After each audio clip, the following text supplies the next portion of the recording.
ನಮಸ್ಕಾರ ಎಲ್ಲರಿಗೂ. ಇವತ್ತಿನ ವಿಡಿಯೋದಲ್ಲಿ ದೊಣ್ಣೆ ಬಿರಿಯಾನಿ ಹೇಗೆ ಮಾಡೋದು ಅಂತ ತಿಳ್ಕೊಳ್ಳೋಣ. ಮೊದಲು ಒಂದು ಬಾಣಲಿಗೆ 2 ಅನಾನಸ್ ಹೂವು,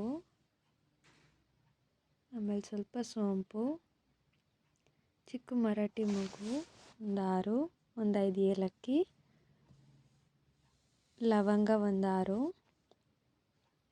2 ಚಕ್ಕೆ, 1 ಸ್ಪೂನ್ ಜೀರಿಗೆ, 2 ಪಲಾವ್ ಎಲೆ, 3 ಒಣಮೆಣಸಿನ್ಕಾಯಿ, 1 ಹಿಡಿ ಧನಿಯಾ ಅಥವಾ ಧನಿಯಾ ಪೌಡರ್ ಒಂದು ಸ್ವಲ್ಪ, ಆಮೇಲೆ ಒಂದು ಸ್ವಲ್ಪ ಕಸೂರಿ ಮೇಥಿ. ಇವಾಗ ಇದನ್ನೆಲ್ಲ ಚೆನ್ನಾಗಿ ಹುರ್ಕೊಬೇಕು. ನಮಗೆ ಇನ್ಸ್ಟೆಂಟ್ ಗರಂ ಮಸಾಲ ಸಿಕ್ಬಿಡುತ್ತೆ ಒಂದೇ ಸತಿಗೆ. ಇದೊಂದು ಪ್ಲೇಟಿಗೆ ಹಾಕ್ಕೊಂಡು ಇವಾಗ ಇದನ್ನು ಪುಡಿ ಮಾಡ್ಕೊಳ್ಳೋಣ.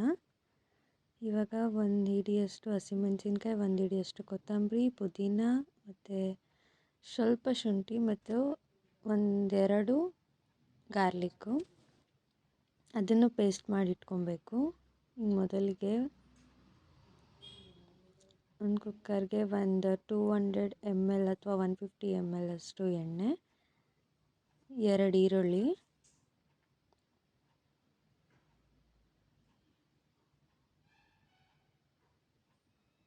ಒಂದೆರಡು ನಿಮಿಷ ಸೋಟಾಡಬೇಕು. ಆಮೇಲೆ ಅದು ಪೇಸ್ಟ್ ಮಾಡಿ ಇಟ್ಕೊಂಡಿದ್ವಲ್ಲ, ಶುಂಠಿ, ಬೆಳ್ಳುಳ್ಳಿ, ಹಸಿಮೆಣಸಿನ್ಕಾಯಿ, ಕೊತ್ತಂಬರಿ, ಪುದೀನ, ಇದನ್ನೆಲ್ಲ ಪೇಸ್ಟ್ ಹಾಕಬೇಕು. ಪಾಲಕ್ ಸೊಪ್ಪು ಕೂಡ ಹಾಕ್ಬೋದು. ಆಮೇಲೆ 1 ಪೌಡರ್ ಗರಂ ಮಸಾಲ ನಾವು ಮಾಡಿಟ್ಕೊಂಡಿದ್ದು,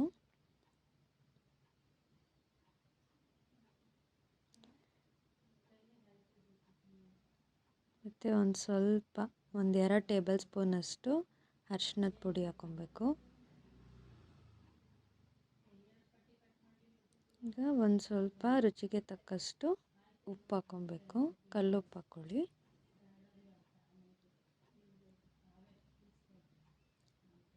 ಒಂದು ಸ್ವಲ್ಪ ಚಿಕನ್ನ ಒಂದು ಸ್ವಲ್ಪ ಮೊಸರು ಹಾಕ್ಕೊಂಡು, ಆಮೇಲೆ ಒಂದು 6 ಹಸಿಮೆಣಸಿನ್ಕಾಯಿ, ಒಂದು ಸ್ವಲ್ಪ ಚಿಲ್ಲಿ ಪೌಡರು ಹಾಕಿ ಕಲಸಿಟ್ಕೊಂಡಿರೋದು. ಇವಾಗ ಇದನ್ನು ಚಿಕನೆಲ್ಲ ಹಾಕಬೇಕು.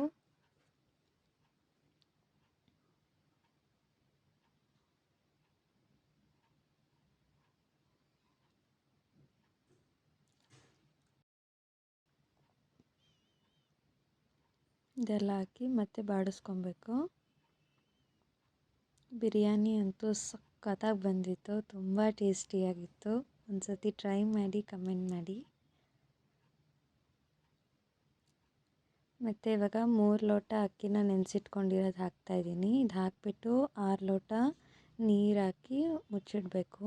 10-20 ಮಿನಿಟ್ಸ್ ಆದಮೇಲೆ ಮತ್ತೆ ತೆಗೆದು ಮತ್ತೆ ಕ್ಯಾಪ್ ಹಾಕಿಟ್ಟು ಆಮೇಲೆ ಒಂದು 10 ಮಿನಿಟ್ಸ್ ಆದಮೇಲೆ ಎತ್ತಬೇಕು. ನೋಡಿದ್ರಲ್ಲ ಎಷ್ಟು ಚೆನ್ನಾಗಿ ದೊಣ್ಣೆ ಬಿರಿಯಾನಿ ಮಾಡ್ಬೋದಂತ.